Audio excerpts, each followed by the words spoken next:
좋은 아침입니다. 5월 20일 수요일 한절 묵상입니다. 오늘은 두 구절 말씀을 여러분들과 읽고 함께 은혜를 나누겠습니다. 신명기 21장 1절 2절 말씀입니다.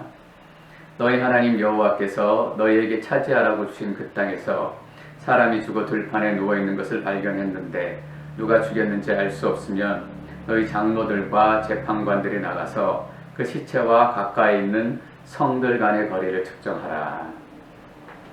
하나님은 당연히 생명을 존중하시는 하나님이십니다. 오늘 읽은 말씀에는 그 하나님의 아버지의 마음이 너무 잘 드러나 있습니다. 누가 죽였는지 알 수 없는 사람의 시체가 들판에 버려져 있습니다. 여러분, 어떤 상황인지 우리가 대체적으로 가늠할 수 있잖아요.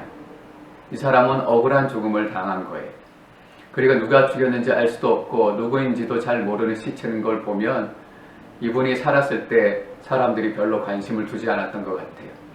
돈도 없고 가진 것도 없고 내세울 것도 없기 때문에 살아있을 때도 억울하게 살고 또 사람들에게 치이고 밀리고 살았던 게 분명한 것 같아요. 근데 하나님께서는 성들 간의 거리를 측정하라고 말씀하세요. 그래서 가장 가까이 있는 성에서 그 시체의 전후 사정과 여러 가지 일들을 맡아서 하라고 말씀하세요.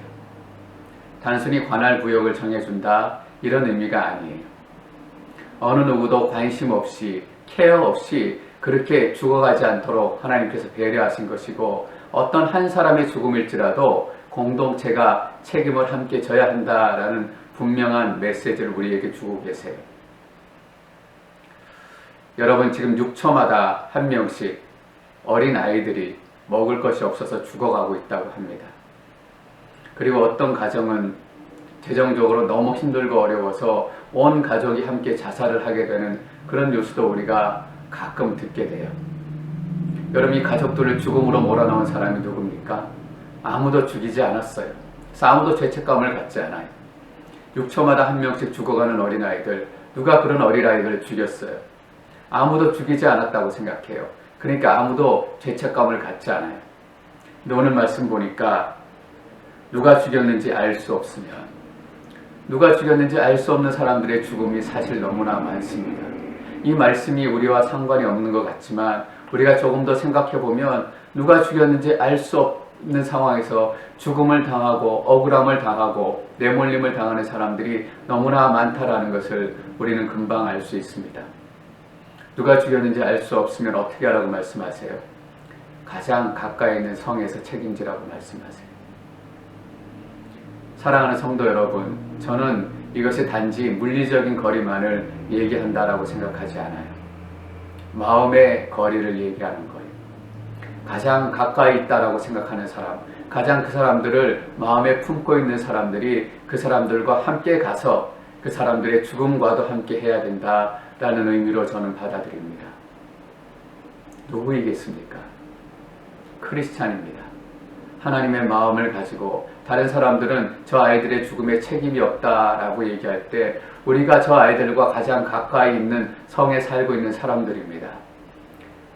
자살했던 그 가정들과 아무 상관이 없고 내 책임이 아니다라고 그냥 뉴스 한 줄 보내고 끝나는 이 시대에 아닙니다. 우리가 저 가족과 가장 가까이 있었던 사람입니다.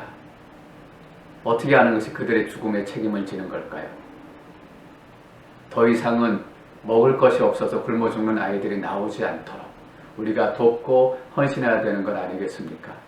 그래서 저는 여러분들이 각 가정마다 최소한 한 명씩은 이 아이들을 케어하고 후원하고 돌볼 수 있었으면 좋겠습니다. 컴패션, 월드비전, 여러 가지 구호단체들이 너무나 많습니다. 그리고 혹시 우리 주위에 억울함을 당하고 있는 사람은 없는가?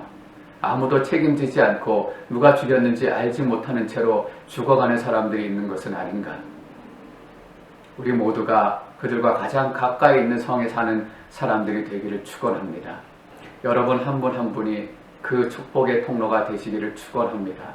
여러분들의 섬김을 통해서 이 알지 못하는 죽음들이 사라져가는 때가 반드시 올 줄 믿습니다. 하나님께서는 여러분들을 통해서 이러한 하나님의 나라, 하나님의 공동체를 이루어 가시기를 소망하십니다.